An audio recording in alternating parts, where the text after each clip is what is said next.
Welcome to AdventureSphere. This channel is dedicated to missing people who are missing with a vehicle. In the process of creating this database, we are creating a volunteer sonar search and recovery dive team to search for the people featured on our channel. Our services are free of charge. We ask you to consider subscribing, watch our content, and help spread awareness of our endeavor. The National Suicide Prevention Lifeline can be reached by dialing 988 or 1-800-273-8255. Calls are free and confidential.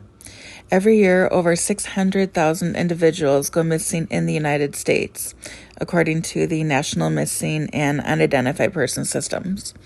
While many are quickly found and returned to their families, others remain missing as years go by. This is Toni's story. Toni Lee Sharpless, then 29, is missing from Downingtown, Pennsylvania. Her last date of contact was Saturday, August 23rd, 2009.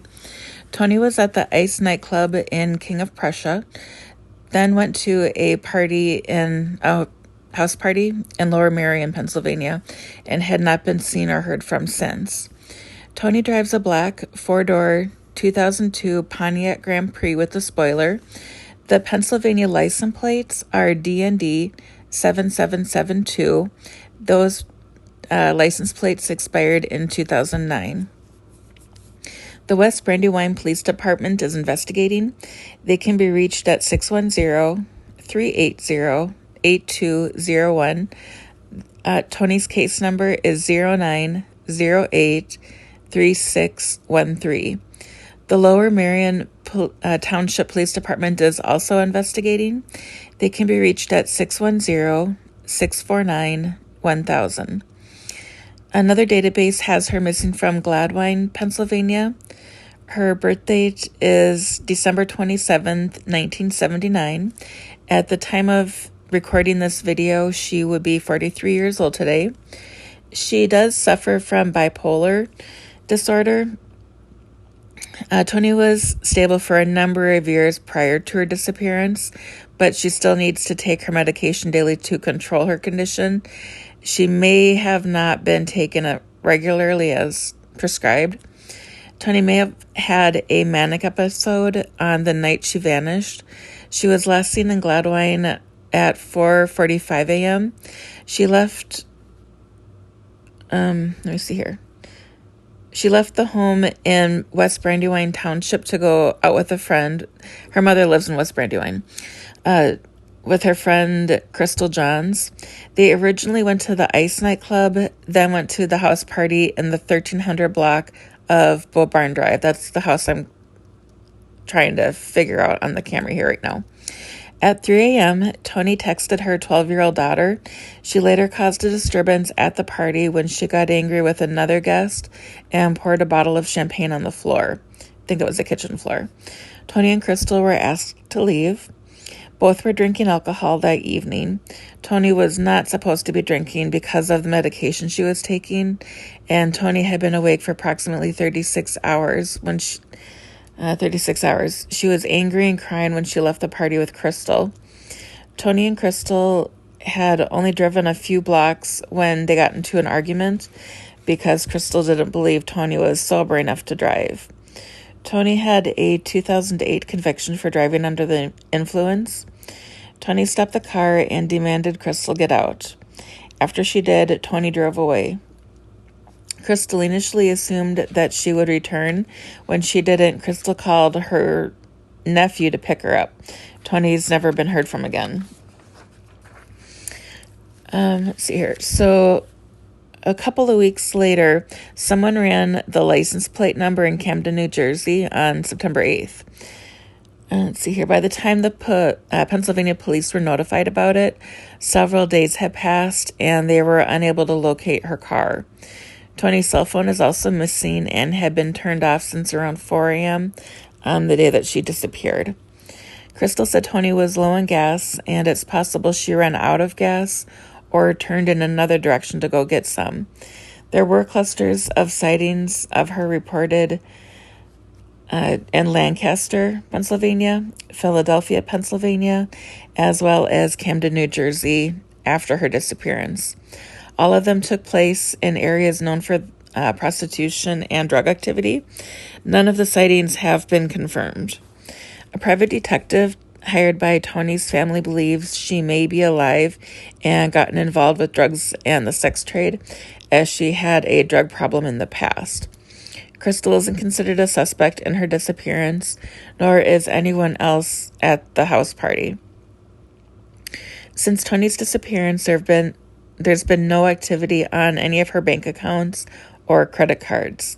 Toni's a single mother and lived with her mother and stepfather at the time of her disappearance. Toni worked as an infectious disease nurse at Lancaster General Hospital. She graduated from the nursing program at Immaculata University in 2007. It's uncharacteristic of Toni to leave without warning, and she's described as a devoted parent who wouldn't abandon her child. Next information source. Her vehicle was picked up by a license plate reader in Camden, New Jersey. Few of the videos I made most recently, I'll mention ALPR, and that is the automated license plate reader. Let's see here. In 2013, the writer of an anonymous letter was sent to Eileen Law, a private detective handling her case. The writer claimed to have taken her car to a shop in Boston for $5,000 cash and her license plate after Toni was killed during a confrontation with a Camden police officer. The writer didn't know the specifics, but did provide her cell phone number and the last 5 digits of her car's vehicle identification number, information that had not been made public. Both of those numbers were correct. Police dismissed it as a hoax, but the detective believes it was genuine and that Toni is being held by human traffickers. Toni was born in, I mentioned, Downingtown, Pennsylvania. Her father died in an accident when she was 6. Her mother, Donna, then married Peter Kniebel, who raised Toni and her sister Candy as his own. Toni had her daughter when she was in her late teens. I believe she was still in high school. Let's see here. Toni had her daughter when she was, in her late teens. She had spent a month in rehab in 2009. After that, she found a drug combination that seemed to work for her bipolar disorder, though she didn't always take them. After Toni left with Crystal, her stepfather voiced concerns about the outing. It had been a decade since Toni saw Crystal. Peter felt Toni was a devoted daughter and rarely went out to nightclubs or bars or into Philadelphia at all. They recognized that Toni had been working hard for a long time and had not had an evening out in a while. The house party was held at Willie Green's home in Lower Merion Township. Willie played basketball for the Philadelphia 76ers. Crystal called Toni's sister Candy after the party and told her about being stranded. Candy said that Toni hadn't returned and filed a missing persons report. So I do have some questions for friends or family, whoever might see this who knows her. If you have any of the answers to these questions, it might help us narrow down a search area. Her last cell phone ping coordinates, if we can get that, we could hopefully narrow it down to about a 3-mile search area. We have her work address, her home address of her parents, work schedule. Did she put any time off requests in or resignation to the hospital? Did she volunteer anywhere, attend church? What were her hobbies? Did her hobbies involve her daughter or more adult geared activities? Though I remember being in nursing school and you lose all of your friends, and I felt like I lost what family I did have left. So she would like to be with her daughter. Is she an early bird or a night owl? Did she give any possessions away in the month before she disappeared? Does she prefer to drive on main roads or back roads? Did she put any calls into AAA, her mechanic, or her insurance carrier for her car? AAA can bring out gas, so if she did get, if she ran out of fuel, AAA could bring it to her. Were there any items that she always carried with her?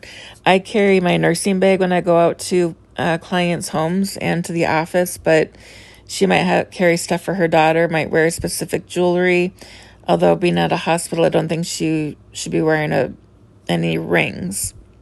And you also want to be careful working as a nurse wearing a necklace, because if you're in with the right patient, they might use it against you, try to choke you with it. Let's see here. Did she have any chronic health issues aside from the bipolar? Chronic being diabetic, seizures. Did she have a recent brain injury?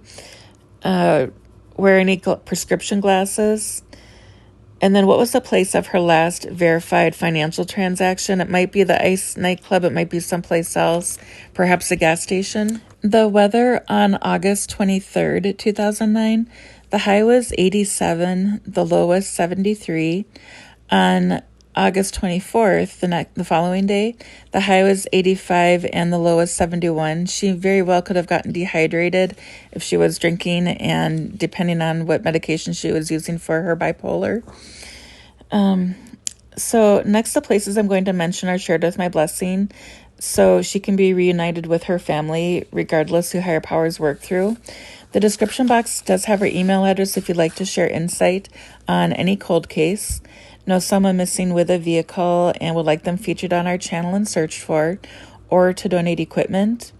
The video of Google Earth had a measurement from our current best starting location, which was, I believe, the Ice nightclub. And then it goes out to possible search areas. No, I take that back. It goes from the house party on Bow Barn. We focus on bodies of water within 5 miles of their last known location and within 5 miles of their destination. If an area has been heavily searched, we may expand the search area, but please keep in mind that accidents tend to happen closer to home. So I know a lot of the search teams and the detectives have been combing the Schuylkill River very well, so I'm going to look at some other areas. I'd like to look at Queen Lake Reservoir, the Wissahickon Creek, Cresheim Creek, the Belmont Reservoir, Haverford College has a duck pond. It looks shallow, but just want to go check it out, at least drive by and see. And Mill Creek. A lot of these creeks seem like they're heavily wooded and she wouldn't be able to get a car in there. But I did find bridges on them, and if she would have been going at a high rate of speed, it's possible she could have gone over the guardrails into the water. So I just want to drive there and check it out. If you'd like to help Toni's family find her, please subscribe, give the video a thumbs up, and ring the notification bell to receive progress reports. Thanks for watching, stay safe, and remember that we love you.